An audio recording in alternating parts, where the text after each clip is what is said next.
ಸರಿ ಬನ್ರಿ ನಾನು ಮೊದಲೇ ಆಪ್ಷನ್ ನೋಡೋಣ. Statement 1 at the 28th United Nations climate change conference COP28 UNCCC.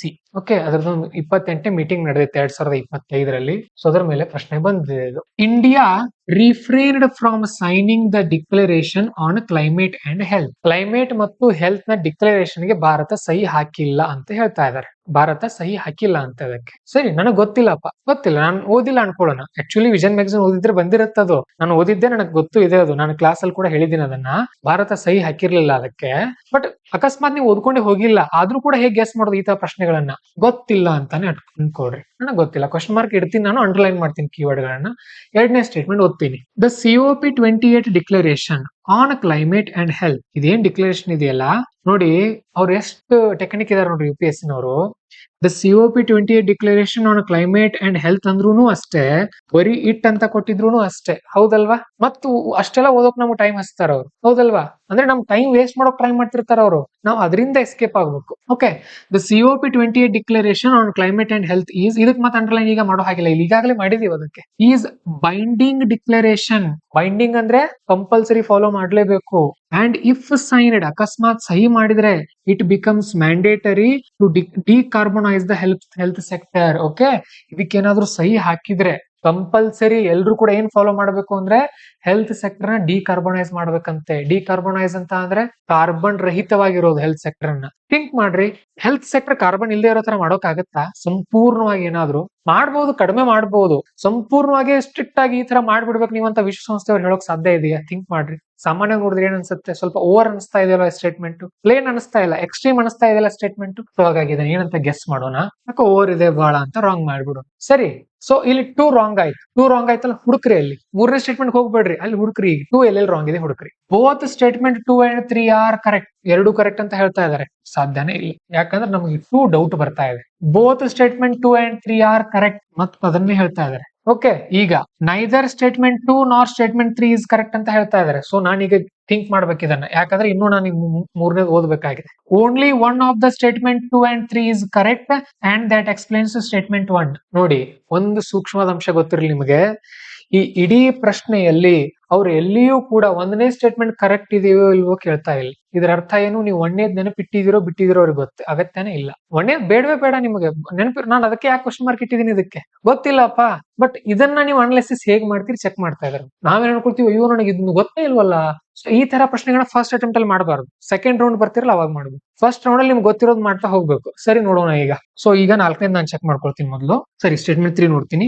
If India's health sector is decarbonise, ಭಾರತದ ಹೆಲ್ತ್ ಸೆಕ್ಟರ್ ನಾವು ಡಿಕಾರ್ಬನೈಸ್ ಮಾಡಿದ್ರೆ, the resilience of its health care system may be compromised. Resilience ಅಂತ ಅಂದ್ರೆ ತಾಳಿಕೊಳ್ಳುವಂತ ಸಾಮರ್ಥ್ಯ. ನಮ್ಮ ಒಂದು health sector ನಲ್ಲಿ, ಭಾರತದ ಹೆಲ್ತ್ ಸೆಕ್ಟರ್ ನಲ್ಲಿ ನಾವೇನಾದ್ರೂ ಈ ಒಂದು ಡಿಕಾರ್ಬನೈಸೇಷನ್ ಮಾಡಿದ್ವಿ ಅಂತ ಅಂದ್ರೆ ಅದು ಬಹುಶಃ ವೀಕ್ ಆಗೇ ಆಗತ್ತೆ ಅಂತ ಹೇಳ್ತಾ ಇಲ್ಲ, ಆಗಬಹುದು ಅಂತ ಇದ್ದಾರೆ. ಆಗಬಹುದಾ? ಆಗಬಹುದು, ಆಗದೇನೆ ಇರಬಹುದು. Can be or may be. Should be ಅಂತ ಹೇಳ್ತಾ ಇಲ್ಲ ಅವರು, ಇಟ್ ವಿಲ್ ಬಿ ಅಂತ ಹೇಳ್ತಾ ಇಲ್ಲ, ಇಟ್ ವಿಲ್ ಡೆಸ್ಟ್ರಾಯ್ ಅಂತ ಹೇಳ್ತಾ ಇಲ್ಲ. ಇಲ್ಲಿ ನೋಡಿ, ಮ್ಯಾಂಡೇಟರಿ ಆದ ಈ ತರ ಪದಗಳು ಏನೂ ಇಲ್ಲ. ಸಿಂಪಲ್ ಇದೆ ಸ್ಟೇಟ್ಮೆಂಟ್, ಪ್ಲೇನ್ ಇದೆ, ಹೌದಲ್ವಾ? ಪ್ಲೇನ್ ಹೇಗಿದೆ? ಪ್ಲೇನ್ ಅಂದ್ರೆ ಇದೆ, ಸಿಂಪಲ್, ತುಂಬಾ ಏನೋ ಒಂದು ನಮ್ ಮೇಲೆ ಭಯ ಹಾಕ್ತಾ ಇಲ್ಲ. ಸೊ ಹಾಗಾಗಿ ನಾನು ಇದನ್ನ ಏನಂತ ಕನ್ಸಿಡರ್ ಮಾಡ್ತೀನಿ, ಕರೆಕ್ಟ್ ಇದೆ ಅಂತ ಕನ್ಸಿಡರ್ ಮಾಡಿ. ಈಗ ನಾವೇನ್ ಹುಡುಕಬೇಕು? ಸ್ಟೇಟ್ಮೆಂಟ್ 3 ಎಲ್ಲಿ ಕರೆಕ್ಟ್ ಇದೆ ಅಂತ ಹುಡುಕಬೇಕು. ಬೋತ್ ಸ್ಟೇಟ್ಮೆಂಟ್ 2 and 3 ಕರೆಕ್ಟ್ ಅಂತ ಹೇಳ್ತಾ ಇದ್ದಾರೆ. ಇಲ್ಲ, ನನ್ನ ಪ್ರಕಾರ 2 ಕರೆಕ್ಟ್ ಆಗಲ್ಲ, ತುಂಬಾ ಎಕ್ಸ್ಟ್ರೀಮ್ ಅನಿಸ್ತಾ ಇದೆ ನನಗೆ. Both statement 2 and 3 are correct ಅಂತ ಹೇಳ್ತಾ ಇದ್ದಾರೆ. ಇಲ್ಲ, ನಾನು ಮುಂದಿನ ನೋಡೋದೇ ಇಲ್ಲ, ಇಲ್ಲಿಗೆ ನಿಲ್ಸ್ತೀನಿ ಅದನ್ನ. ಈಗ ಮತ್ only one of the statement 2 and 3 are correct is correct. ನೋಡಿ, only one of the 2 and 3, ಈ 2 ಮತ್ತು 3 ಗಳ ನಡುವೆ ಯಾವುದೋ ಒಂದು ಕರೆಕ್ಟ್ ಇದೆ, ಹೌದಲ್ವಾ? ಸೊ ಅದು 2 ಆದ್ರೂ ಕರೆಕ್ಟ್ ಇರಬಹುದು, 3 ಆದ್ರೂ ಕರೆಕ್ಟ್ ಇರಬಹುದು, ಹೌದಲ್ವಾ? ಸೊ ನನ್ನ ಪ್ರಕಾರ 3 ಕರೆಕ್ಟ್ ಅನಿಸ್ತಾ ಇದೆ ನನಗೆ ಇಲ್ಲಿ. ಸೊ ನಾನು ಇದನ್ನ ಕರೆಕ್ಟ್ ಅಂತೀನಿ. ಆಮೇಲೆ ಲಾಸ್ಟ್ ಕೂಡ ಓದ್ಕೊಳ್ತೀನಿ. ನೈದರ್ ಸ್ಟೇಟ್ಮೆಂಟ್ 2 ನಾರ್ ಸ್ಟೇಟ್ಮೆಂಟ್ 3 ಈಸ್ ಕರೆಕ್ಟ್. ಇಲ್ಲ, ಇದ್ರಲ್ಲಿ ಸ್ಟೇಟ್ಮೆಂಟ್ ನನಗೆ 3 ಅನಿಸ್ತಾ ಇದೆ. ಸೊ ಉತ್ತರ ಏನಾಗುತ್ತೆ ಇಲ್ಲಿ? ಆಪ್ಷನ್ 3. ಗೊತ್ತಾಯ್ತಾ ನಿಮಗೆ? ಇದೇ ತರ ಅಟೆಂಡ್ ಮಾಡ್ರಿ. ನಮ್ಗೆ ಏನ್ ಬೇಕು ಅಂದ್ರೆ UPSC ಎಕ್ಸಾಮ್ ನಲ್ಲಿ ಕ್ಲಿಯರ್ ಮಾಡೋಕೆ ಈಗ ಒಂದ್ 3-4 ವರ್ಷದಲ್ಲಿ ನಮಗ್ ಬೇಕಾಗ್ತಾ ಇರೋದು ಇದು. ನೋಡಿ, ಎಷ್ಟು ಅಕ್ಷರಗಳಿದೆ ನೋಡಿ ಇದರಲ್ಲಿ. 2 ಅಂಕ ಪಡೆಯೋಕೆ ಇಷ್ಟೆಲ್ಲ ಹೋರಾಟ ಮಾಡ್ಬೇಕು ನೀವು. ಸರಿ, ಈಗ ಒಂದು ರನ್ನಿಂಗ್ ರೇಸ್ ಬಿಡ್ತಾ ಇದಾರೆ ಅನ್ಕೊಳ್ಳೋಣ. 100 ಮೀಟರ್ ರನ್ನಿಂಗ್ ರೇಸ್ ಇದೆ. ಎಲ್ರು ಸೇಮ್ ಹೈಟ್ ನವ್ರು ಇದಾರೆ, ಎಲ್ರು ಸೇಮ್ ಹೈಟ್ ಇದೆ, ಸೇಮ್ ವೇಟ್ ಇದೆ, ಸೇಮ್ ಊಟ ಮಾಡಿದಾರೆ ಎಲ್ರು ಕೂಡ. ಯಾರು ಗೆಲ್ತಾರ ಅದನ್ನ? ಯಾರು ಗೆಲ್ತಾರ ಹೇಳ್ರಿ? ಸ್ಪೀಡ್ ಆಗಿ ಓಡ್ಬೇಕಂದ್ರೆ ಏನ್ ಮಾಡ್ಬೇಕು? ಅವ್ರು ಮೊದಲು ಪ್ರಾಕ್ಟೀಸ್ ಮಾಡ್ಬೇಕಲ್ವಾ? ಸೊ ಯಾರು ಜಾಸ್ತಿ ಪ್ರಾಕ್ಟೀಸ್ ಮಾಡ್ತೀರಿ ನೀವು ಕ್ಲಿಯರ್ ಮಾಡ್ತೀರಿ. ಸೊ ಏನ್ ಪ್ರಾಕ್ಟೀಸ್ ಮಾಡ್ಬೇಕು ನೀವು 2011ರಿಂದ 2025ರವರೆಗಿನ ಈ ತರಹದ ಪ್ರಶ್ನೆಗಳನ್ನ ಪ್ರಾಕ್ಟೀಸ್ ಮಾಡ್ಬೇಕು. UPSC ಪ್ರಾಕ್ಟೀಸ್ ಮಾಡ್ಬೇಕು. ಎಕ್ಸಾಮ್ ಸಮೀಪ ಬಂದ ಹಾಗೆ ಇವುಗಳ ಕಡೆ ಜಾಸ್ತಿ ಗಮನ ಹೋಗ್ಬೇಕು. ಟೆಸ್ಟ್ ಸೀರೀಸ್ ಯಾಕೆ ಮಾಡ್ತೀರಿ ನೀವು? ಟೆಸ್ಟ್ ಸೀರೀಸ್ ಯಾಕೆ ಪ್ರಾಕ್ಟೀಸ್ ಮಾಡೋದಂದ್ರೆ ಒಂದು ಸಬ್ಜೆಕ್ಟ್ ರಿವಿಷನ್ ಗೆ, ಮತ್ತೊಂದು ಟೈಮ್ ಮ್ಯಾನೇಜ್ಮೆಂಟ್ ಗೆ. ಇದು ಯಾಕೆ?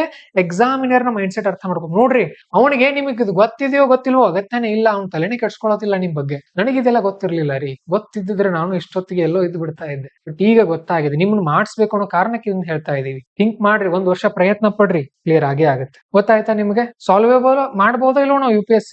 ಮಾಡಬಹುದು. ನೀವು 1 ವರ್ಷ ಪ್ರಿಲಿಮ್ಸ್ ದಾಟಿ ಬಿಟ್ರಿ ಈ ತರ, ಮುಂದಿನ ವರ್ಷದಿಂದ ನಮ್ ಅಗತ್ಯನೇ ಇರಲ್ಲ. ಸರ್ ನೀವೇನ್ ಹೇಳ್ತಾರೆ ಬಿಡ್ರಿ, ನಾನ್ ಮಾಡ್ತೀನಿ ಅಂತ. ಆ ಕಾನ್ಫಿಡೆನ್ಸ್ ಬರ್ಬೇಕು ನಿಮ್ಮಲ್ಲಿ. ನಮ್ಮನ್ನ ನೆಗ್ಲೆಕ್ಟ್ ಮಾಡೋ ಕಾನ್ಫಿಡೆನ್ಸ್ ನಿಮ್ಮಲ್ಲಿ ಬರ್ಬೇಕು. ಅದು ಯಾವಾಗ ಬರ್ತಂದ್ರೆ ನೀವು ಹಾರ್ಡ್ ವರ್ಕ್ ಮಾಡೋದ್ರಿಂದ ಬರುತ್ತೆ. ನಿಮ್ಮ ಎಫರ್ಟ್ ಆತರ ಇರ್ಬೇಕು. ನೀವು ಅದನ್ನ ಸ್ಟಡಿ ತರ ಓದಬೇಡಿ, ಒಂದು ಚಾಲೆಂಜ್ ತಗೊಳ್ರಿ. ಅವರು ಚಾಲೆಂಜ್ ಕೊಡ್ತಾ ಇದಾರೆ ನಿಮಗೆ, ಬನ್ರಿ ನೋಡೋಣ ಅಂತ ಹೋಗ್ರಿ. ನೀವು ಎಕ್ಸಾಮ್ ಹೋಗುವಾಗ ಬರ್ರಿ ನೋಡೋಣ ಯಾವ ತರ ಕೊಡ್ತೀರಿ ಕೊಡ್ರಿ, ನಮ್ ಸರ್ ನಮ್ಗೆಲ್ಲ ಹೇಳ್ಕೊಟ್ಟಿದ್ದಾರೆ, ನಾವು ರೆಡಿ ಇದೀವಿ, ಈ ತರ ಹೋಗ್ರಿ, ಅಟೆಂಡ್ ಮಾಡಿ ಕ್ಲಿಯರ್ ಮಾಡ್ತೀರಿ. ಇಲ್ಲಿ ಏನಾದ್ರು ಬೈ ಹಾರ್ಟ್ ಮಾಡ್ಬೇಕಾಗಿತ್ತ? ನೀವು ಏನಾದ್ರು ಒಂದು ಕೇಳ್ತಿರ್ತೀರಿ ನೀವು, ಸರ್ ಇಷ್ಟೆಲ್ಲ ಆರ್ಗನೈಸೇಷನ್ಸ್ ಇದೆ, ನಾನು ಹೇಗೆ ನೆನ್ಪಿಟ್ಕೊಡ್ರಿ? ನೆನಪಿಡ್ಲೇಬೇಡಿ. ನಾನ್ ಅದಕ್ಕೆ ನೋಡ್ರಿ, ನನಗೂ ಎಷ್ಟೋ ಫ್ಯಾಕ್ಟ್ಸ್ ಗೊತ್ತಿರೋದಿಲ್ಲ. ಯಾಕೆ? UPSC ಅದು ಬೇಡ ಅಗತ್ಯನೇ ಇಲ್ಲ. UPSC ನಮ್ಗೆ ಗೊತ್ತಿರಬೇಕಾಗಿರೋದು ಅನಾಲಿಟಿಕಲ್ ಸ್ಕಿಲ್, ಅದನ್ನ ಕಲಿಬೇಕು ನಾವು. ಆನ್ಲೈನ್ ಅವ್ರಿಗೆ ಗೊತ್ತಾಯ್ತಾ? ಗೊತ್ತಾಗಿದ್ರೆ ಎಸ್ ಅಂತ ಹೇಳಿ ಆನ್ಲೈನ್ ಸ್ಟೂಡೆಂಟ್ಸ್.